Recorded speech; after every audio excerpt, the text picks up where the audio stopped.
Hi guys, ഇന്ന് 1-2 പരിപാടികളുണ്ട്. First പരിപാടി എന്ന് വെച്ചാൽ കസവ് കേന്ദ്രയിൽ പോകണം. എൻ്റെ ഡ്രസ്സ് എന്തെങ്കിലും ഒന്ന് അവരോടാക്കി തരാൻ പറയണം. കാരണം എന്താ വെച്ചാൽ അന്നത്തെ ഒരു ഡേ ആ ഫങ്ഷന് ഞാൻ കുറവായി പോയിട്ടുണ്ട്. അപ്പോൾ ഡ്രസ്സിന് എന്താ പ്രശ്നം എന്ന് വെച്ചാൽ ഞാനൊരു ലെഹങ്ക കസവ് കേന്ദ്രയിൽ നിന്ന് മേടിച്ചിട്ടുണ്ടായിരുന്നു. അതിൻ്റെ സൈഡിൽ സിബ് ഇടാൻ പറ്റുന്നില്ല, അതാണ് പ്രശ്നം. അതന്നേ ഉണ്ടായിരുന്നു. അപ്പോൾ ആ ലേഡി പറഞ്ഞു, അവിടുത്തെ ഒരു സ്റ്റാഫ് പറഞ്ഞു എന്താ വെച്ചാൽ ഞാൻ ഇട്ട ഇതിൽ പറ്റിയ മിസ്റ്റേക്കാണെന്നായിരുന്നു പറഞ്ഞത്. അപ്പോൾ അതൊന്ന് റെഡിയാക്കണം. സെക്കൻഡ് എന്ന് വെച്ചാൽ മൈഗ്രെയിന് ഡോക്ടറെ കാണിക്കാൻ പോകണം. മൂന്നാമത്തെ കാര്യം എന്ന് വെച്ചാൽ ഡ്രസ്സ് എടുക്കണം പെരുന്നാളിലേക്കുള്ള. മോൾക്ക് ഓൾറെഡി ഇവിടെ എടുത്ത ഫ്രഷ് സാധനം മോൾ യൂസ് ചെയ്യാത്തത് തന്നെ ഉണ്ട്. അപ്പോൾ പിന്നെ എടുക്കണ്ടല്ലോ എന്ന് കരുതി എനിക്ക് 3 അരുണിനും എടുക്കണം. ഇപ്പം ഇന്നത്തേതേ ഉള്ളൂ. അപ്പോൾ അത് എടുക്കണം. അത്രയേ ഉള്ളൂ നമ്മുടെ പരിപാടി. അപ്പം മെല്ലെ പോവാണ്, ബസ്സിനാണ് പോണത്. കാർ എനിക്ക് ഓടിക്കാൻ കുറച്ച് ബുദ്ധിമുട്ടുണ്ടല്ലോ. കൈക്കിതാ ബാൻഡേജ് ഒന്നും ഇട്ടിട്ടൊന്നുമില്ല, ഇടണമെന്ന് ഡോക്ടർ പറഞ്ഞു. ഞാൻ ഇടാറില്ല, അതാണ് സംഭവം. ഇപ്പോൾ ബാക്കി വിശേഷങ്ങളൊക്കെ വഴിയെ വരുന്നുണ്ട് കേട്ടോ. പാട്ട് കോപ്പിറൈറ്റ് കിട്ടുമെന്ന് അറിയില്ല.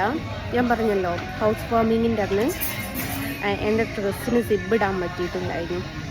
അപ്പം ഞാനിവിടെ കസവ് കേന്ദ്രയിൽ വന്നതാ അത് പറയാൻ വേണ്ടിയിട്ട്.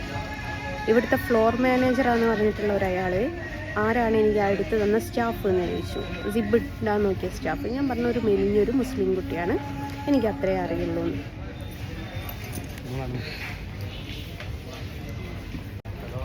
അടുത്തത് അവർക്ക് അറിയേണ്ടതെന്ന് വെച്ചാൽ ആ കുട്ടി ഏതാ ഡ്രസ്സ് ധരിച്ചതെന്നുള്ളത്. കുറേ ഞാൻ ക്ഷമിച്ചു നിന്നു. മാനേജർ നല്ലൊരു മനുഷ്യൻ, നല്ല സ്വഭാവം കേട്ടോ. പക്ഷേ ഫ്ലോർ മാനേജർ പക്ക എന്താ പറയുക, തറ സ്വഭാവം എന്ന് കേട്ടിട്ടില്ലേ? തറകളെടുത്ത് നമ്മൾ തത്തറയായിട്ട് സംസാരിക്കണം എന്നും കേട്ടിട്ടില്ലേ? ഇയാളുടെ സംസാരം കേട്ടാൽ തോന്നും നമ്മൾ ഇതുണ്ടല്ലോ വെറുതെ ഇവിടെ വന്നിട്ട് കച്ചറ ഉണ്ടാക്കിയിട്ട് നമുക്ക് ഈ ഡ്രസ്സ് മാറ്റിയെടുക്കാം. ഇവിടുത്തെ ഞാൻ അവരോട് പറഞ്ഞു, ജസ്റ്റ് ഞാൻ ഇത്രയും കാലം പർച്ചേസ് ചെയ്തതിൻ്റെ ബില്ല് നിങ്ങൾ നോക്കുക, സെയിം നമ്പറാണ് കൊടുക്കുന്നത്. ഏകദേശം എത്ര എമൗണ്ടിൻ്റെ ഡ്രസ്സ് ഞാൻ ഇവിടുന്ന് കളക്ട് ചെയ്ത് പോയിട്ടുണ്ട് എന്നുള്ളതൊന്ന് നോക്കുക. പിന്നെ ഇത്രയും ഒരു പൈസയുടെ 3500 രൂപയുടെ ഒരു ഡ്രസ്സ് എനിക്കൊരു ഫങ്ഷന് ഇടാൻ നോക്കിയിട്ട് കിട്ടിയിട്ടില്ലെങ്കിൽ അതും നമ്മൾ പറയേണ്ട ഒരു സംഭവമാണ്. 3300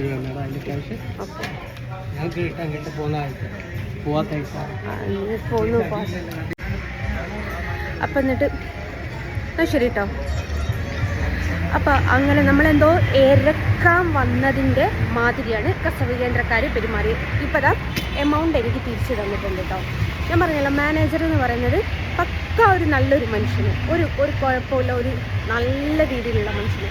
പക്ഷെ ഫ്ലോർ മാനേജർ, അവിടുത്തെ സ്റ്റാഫ് എന്താണ് ഡ്രസ്സ് ഇട്ടത്, എങ്ങനെയാണ് ഡ്രസ്സ് ഇട്ടത് വയ്യത്. ഞാൻ പറഞ്ഞ് ഡ്രസ്സ് സ്റ്റാഫ്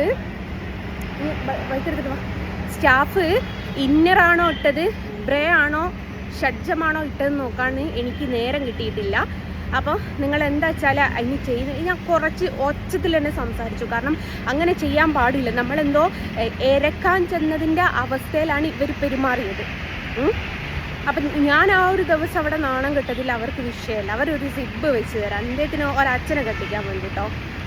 അപ്പോൾ അത് പറഞ്ഞപ്പോൾ പിന്നെ അവർ കുറച്ച് ഞാൻ ഒച്ച ഉണ്ടാക്കുമെന്ന് കേട്ടപ്പം ഞാനിതൊക്കെ പോസ്റ്റ് ചെയ്യുമെന്ന് കണ്ടപ്പം അവർ മാന്യമായി ഇപ്പം പൈസ തരുന്ന സമയത്ത് പ്രാഗിയിട്ട് തരൂലേ, അതേപോലെ തന്നത്. ഞങ്ങൾക്കിത് റിട്ടേൺ പോകാത്ത സാധനമാണ് പറഞ്ഞു. റിട്ടേൺ പോകുന്നില്ലേ, നല്ല സ്റ്റാഫിനെ വെക്കണേ. സ്റ്റാഫിനെ വെച്ചിട്ട് സ്റ്റാഫ് അങ്ങനെയല്ല പറയേണ്ടത്. നിങ്ങൾക്കൊക്കെ അറിയാവുന്നൊരു സംഭവമാണ്. ഞാൻ വീഡിയോസിലൊക്കെ പോസ്റ്റ് ചെയ്തത്. അന്ന് ഒരു സമയത്ത് ഞാൻ ട്രയലിട്ട് നോക്കി എന്നല്ലാതെ പിന്നെ ഒരു ട്രയലിട്ടൊരു വീഡിയോസ് പോലും ഞാൻ എവിടെയും പോസ്റ്റ് ചെയ്തിട്ടില്ല. കൈ വെക്കുന്ന ദിവസമൊക്കെ ഞാൻ അത്രമേൽ തിരക്കായിട്ടായിരുന്നു കൈ വെക്കാനും ഇതാക്കാനൊക്കെ നിന്നത്. അപ്പോഴും എനിക്കത് ഇട്ട് നോക്കാൻ നേരം കിട്ടിയില്ല. എന്നത് പിടി അയാൾ പ്രാഗി അങ്ങാൻ തന്നതിൻ്റെ മാതിരി. എനിക്ക് അതിനെക്കാട്ടും വലിയ പൈസ ഞങ്ങൾക്ക് ഇടയ്ക്ക് ഇതൊന്നും ചെയ്താൾട്ടെ, അതിനെക്കാട്ടും വലിയ പൈസ ഞങ്ങൾക്ക് ചിലവായി നിൽക്കുന്ന സാഹചര്യമാണ്. അപ്പോൾ ഇയാളുടെ ഒരു ഡയലോഗ് കൊണ്ട് മാത്രമാണ് ഡയലോഗ് കൊണ്ട് മാത്രമാണ് ഞാൻ ടെസ്റ്റ് ഉണ്ടാക്കി. നല്ല രീതിയിൽ സംസാരിച്ച് നമ്മൾ ഇതാക്കും. അപ്പോൾ ഒട്ടുക്കമ്മലൊരു സംഭവം തന്നെ കേട്ടോ ഇത്. ഏതായാലും അവർ പ്രാഗിയിട്ട് പൈസ തിരിച്ചു തന്നിട്ടുണ്ട് എന്നുള്ള വിവരവും ഞാൻ പ്രത്യേകിച്ച് പറയാണ് കോഴിക്കോട് കസവ് കേന്ദ്രം. ഇനി ആർക്കെങ്കിലും എന്തെങ്കിലും ഒരു ഇഷ്യൂ വന്നാൽ ഓടി ഇങ്ങോട്ട് വന്നിട്ട് ഒരു കാര്യമില്ല പൊന്നാല മക്കളെ. ഓടി നമ്മളെ മേത്ത് ഞാൻ പറഞ്ഞു നിങ്ങൾ ആരെങ്കിലും ഒന്ന് ഇട്ട് നോക്കിയിട്ട് സിബ് കയറുന്നുണ്ടോ ഇല്ലയോ നോക്കി. അല്ലാത്ത നോർമൽ സിബ് കയറുന്നതും കയറാത്തതും നോക്കണം. കംപ്ലൈൻ്റ് ആയിട്ട് തന്നെയാണ് ഞാൻ അയാളുടെ കയ്യിൽ എത്തിച്ചത്. എന്നിട്ട് അയാൾ എൻ്റെ എല്ലാ വീഡിയോസിലും എടുത്ത് നോക്കിയാലും കാണാം സൈഡ് വല്ലാത്തൊരു അബദ്ധത്തിലാണ് നിൽക്കുന്നത്. ഏതായാലും ഓൾക്ക് തെറ്റ് പറ്റിയുള്ളത് മനസ്സിലായിട്ട് അവരങ്ങനല്ല വർത്താനം. ഫ്ലോർ മാനേജർ എന്ന് പറയുന്നത് പക്കാ തറയാണ്. പക്ഷെ മാനേജർ സൂപ്പറാട്ടോ, അത് ഞാൻ പിന്നെയും പറഞ്ഞുതരാം. മാനേജർ സൂപ്പറാണ്. ഫ്ലോർ മാനേജർ പക്കാ തറ എന്ന് വെച്ചാൽ ലോക്കൽസിനെക്കാട്ടും വലിയ ലോക്കൽസിനെയാണ് ഇവിടെ കസവ് കേന്ദ്രയിൽ ഇവർ മാനേജറാക്കിയിട്ട് വെച്ചത്. ഇതിൻ്റെ മുതലാളിനോട് പറഞ്ഞാൽ ഫ്ലോർ മാനേജറെ മതി, ഞങ്ങൾക്ക് കച്ചവടം ഉണ്ടാവും, അല്ലേ ഞങ്ങൾ പൊട്ടിപ്പാളീസായി പോകും ഉറപ്പാ, ഒരു സംശയമില്ല. ഞാനല്ലേ പറയുന്നത്. ചോറ് കഴിക്കാം.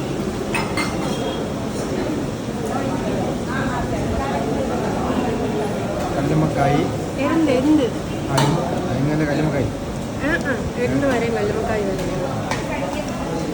ചെമ്മീൻ ചമ്മന്തും പപ്പടവും പായസവും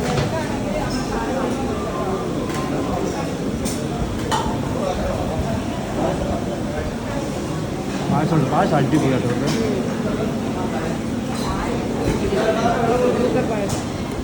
ഇവിടെ ഫസ്റ്റ് വന്നപ്പോൾ മണിയൊക്കെ എടുക്കണേ കൂടെ ആതിര അനീഷ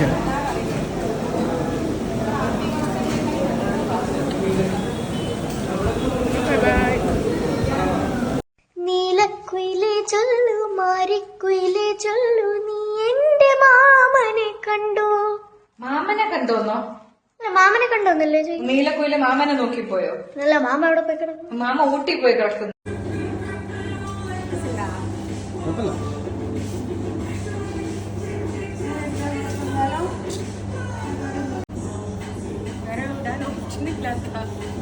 അതെടുത്തോ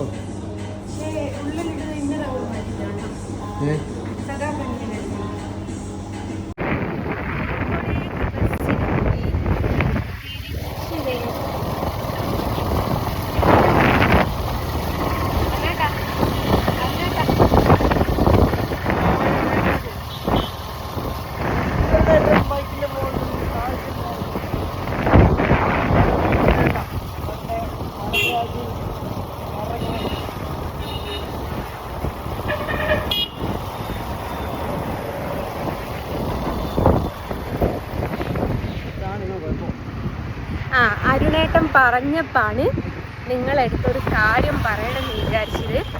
അരുണ് ഓൾമോസ്റ്റ് ഒരുവിധം പയ്യന്മാരൊന്നും കൊണ്ടുണ്ട് നടക്കാത്തൊരു ബൈക്കും കൊണ്ടാണ് നടക്കുന്നത്. അങ്ങനെ കൊണ്ടുണ്ട് എടുക്കലുണ്ടോ ബൈക്ക്? ഈ ബൈക്ക് അല്ല, പൊതുവെ എല്ലാവരും വളരെ റയറായിട്ടല്ലേ, വളരെ റെയറായിട്ടല്ലേ ഈ ബൈക്ക് ഓരോരുത്തർ കൊണ്ടുണ്ട് എടുക്കുന്നത്. ഞാൻ കണ്ടുള്ളൂ, ഇനി ഉണ്ടോന്നും എനിക്കറിയില്ലേ. കുറവാണ്, വളരെയധികം മറ്റുള്ള ബൈക്കിനെക്കാട്ടിലൊക്കെ കുറവാണ്. ബൈക്ക് ഏതാന്ന് വെച്ചാൽ R15 ആട്ടോ, മറ്റേ സ്പോർട്സിന്റെ. കുറച്ച് ആൾക്കാരുടെ കണ്ടുള്ളൂ, ആരും കൊണ്ടുണ്ട് എടുക്കുന്നില്ല എന്നല്ല കേട്ടോ, കുറെ റെയറായിട്ടേ കാണാറ്.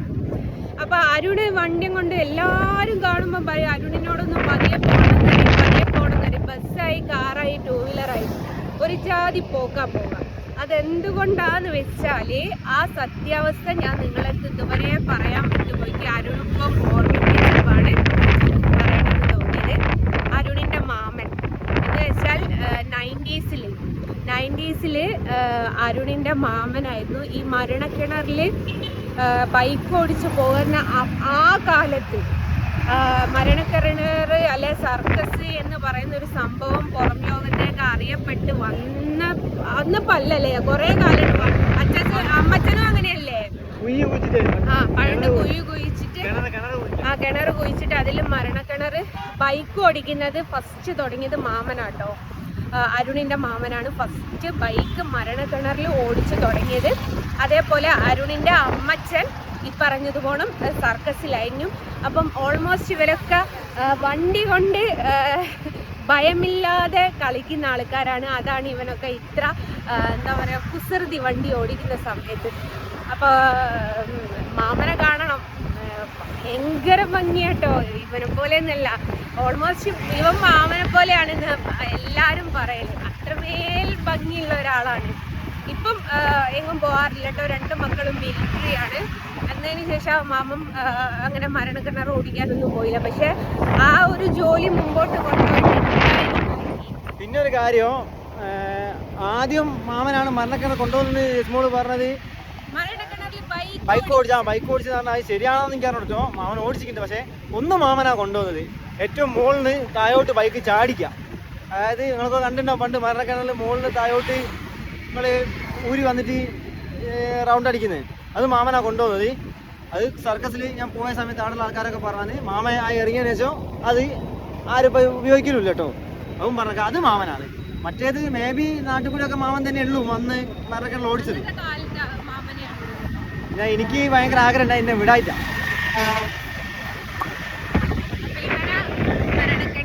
അല്ലെങ്കിൽ സർക്കസ് എന്ന്. അപ്പൊ ഈ സർക്കസ് എന്ന് പറയുമ്പോൾ പലർക്കും കോമാളി എന്നുള്ള രീതിയിലായിരിക്കും. ഇനിയിപ്പം പലരും അതിനെ എടുത്തിടുക. പക്ഷെ എടുത്തിടുന്നവരോടൊന്നേ പറയാനുള്ളൂ, നിങ്ങളുടെ കുടുംബത്തിൽ ആരെങ്കിലും ഒരാൾ അങ്ങനത്തെ ഒരു സാഹസം ചെയ്തിട്ടുണ്ട് ഉണ്ടാവില്ല. അപ്പൊ അങ്ങനെയാണ്.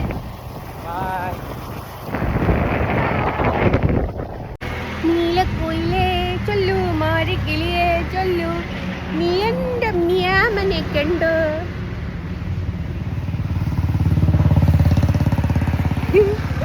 കൈയിട്ട് ബാൻഡേജ് ഇട്ട് ഷോ ഓഫ് കളിക്കുന്ന ഒരേ ഒരു മനുഷ്യൻ ഞാനുണ്ടാവും. അമ്മായി ചിലപ്പോൾ കൈ അടിച്ചു പിടിച്ച് വീഡിയോ ഇടുക. എന്റെ പൊന്നാര തള്ളേ, എനിക്കിട്ട് കേൾക്കണോ? ഞാൻ ഏതെങ്കിലും കോസ്റ്റ്യൂം ഇട്ടാലത്, ഞാൻ ഏതെങ്കിലും പാട്ടിട്ടാലത്, ഞാൻ എന്തെങ്കിലും നടന്നാലത്. പൊന്നാര മക്കളെ, അമ്മായി സമ്മതിക്കണം കേട്ടോ. അമ്മായി എൻ്റെ മുടി കണ്ടോ? ഇനി തൂണാക്കിയേ.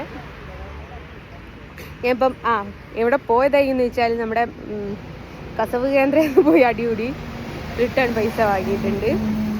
പിന്നെ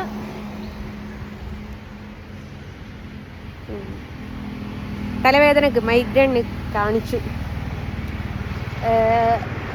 2 ഗുളിക കിട്ടി. ഇത് മറ്റേ മുള്ളമ്മന്നിന്റെ മുടി പോലെ ഉണ്ട്.